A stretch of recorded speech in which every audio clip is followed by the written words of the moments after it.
বন্ধুত্ব গঢ়োতে 10 বাৰ ভাবি ল'ব। কথা পাতি ভাল লাগিলেই বন্ধু বুলি মানি নল'ব। বতৰৰ দৰে সলনি হোৱা বন্ধু আপোনাৰ বাবে অতি বিপদজনক। বাধা বা প্ৰত্যাহ্বান হৈছে আমাৰ জীৱনৰ এটা অংশ। সেইবাবে যিমানেই বাধা নাহক বা প্ৰত্যাহ্বান নাহক, মূৰ দাঙি থিয় হ'বলৈ ভয় নকৰিব। যদি আপুনি শুদ্ধ, তেন্তে একো প্ৰমাণ কৰিবলৈ চেষ্টা নকৰিব। কেৱল সত্যত থাকক। এদিন সময় আপোনাৰ সাক্ষী হ'ব।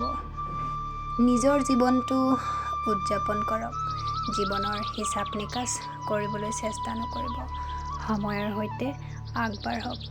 কি হ'ল, কি হ'ব, এইবোৰৰ মাজত নিজকে বন্দী নকৰিব। মনৰ মাজত চলি থকা যুদ্ধখন বন্ধ কৰক। নীৰৱে নিজেই নিজৰ মাজতে যুঁজিবলৈ চেষ্টা নকৰিব।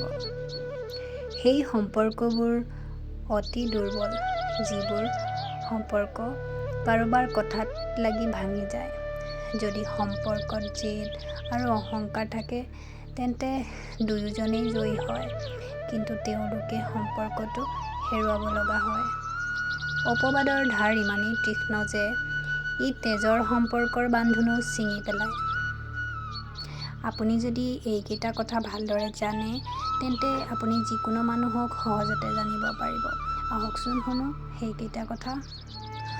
সন্মুখৰজনৰ কিমান টকা আছে সেয়া তেওঁৰ অহংকাৰে কয়। মানুহ এজনৰ সংসাৰ কিদৰে চলিছে সেয়া কয় তেওঁৰ সংস্কাৰে। মানুহজন কেনেকুৱা সেয়া কয় তেওঁ দিয়া উদাহৰণ বা উদ্ধৃতিয়ে। বিতৰ্কই প্ৰমাণ দিয়ে যে মানুহজনৰ জ্ঞান কেনেধৰণৰ। মানুহজনৰ চকুৱে কয় তেওঁৰ চৰিত্ৰ কেনেকুৱা। স্পৰ্শই আপোনাক কয় যে তেওঁৰ উদ্দেশ্য কি।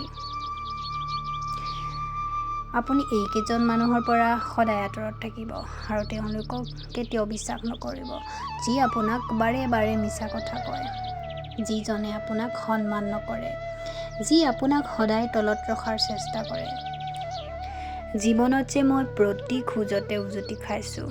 সেইবাবে জীৱনত যিমানেই অভাৱ অভিযোগ নাথাকক, হাঁহি থাকিবলৈ শিকক, কিয়নো হাঁহিবলৈ এই জীৱনটো কেৱল এবাৰহে পাব। কাকো ঘৃণা নকৰিব। ঘৃণাৰ দৃষ্টিৰে চাই কি পাব। আজি আছোঁ, কালি নাই। এই শৰীৰ এদিন ছাই হৈ যাব। জীৱনত মই নিজৰ গোপন কথা আনক কৈ এতিয়াও পস্তাই আছোঁ। কেতিয়াও নিজৰ জীৱনত ঘটি থকা গোপন কথাবোৰ আনক নক'ব, কিয়নো এদিন এনে এটা দিন আহিব যেতিয়া সেই ব্যক্তিজনে আপোনাক অপমান কৰিবলৈ চেষ্টা কৰিব আৰু যেতিয়া আপুনি কোৱা সেই গোপন কথাবোৰ তেওঁৰ মনত পৰিব, তেতিয়া তেওঁ সেইবোৰকে শুনাই আপোনাক উপলুঙা কৰিব আৰু তেতিয়া আপুনি পস্তাব, মনত পৰিব কিয় আপুনি গোপন কথাবোৰ তেওঁক ক'লে। আমি এতিয়া বৰ্তমান এনে এখন দেশত বাস কৰোঁ, এনে এখন সমাজত বাস কৰোঁ, যিখনত ধনী দুখীয়া এইবিলাকতো ভেদাভেদ, ক'লা বগা এইবিলাকতো ভেদাভেদ দেখা যায়। আপুনি যদি ধনী, তেনেহ'লে আপোনাৰ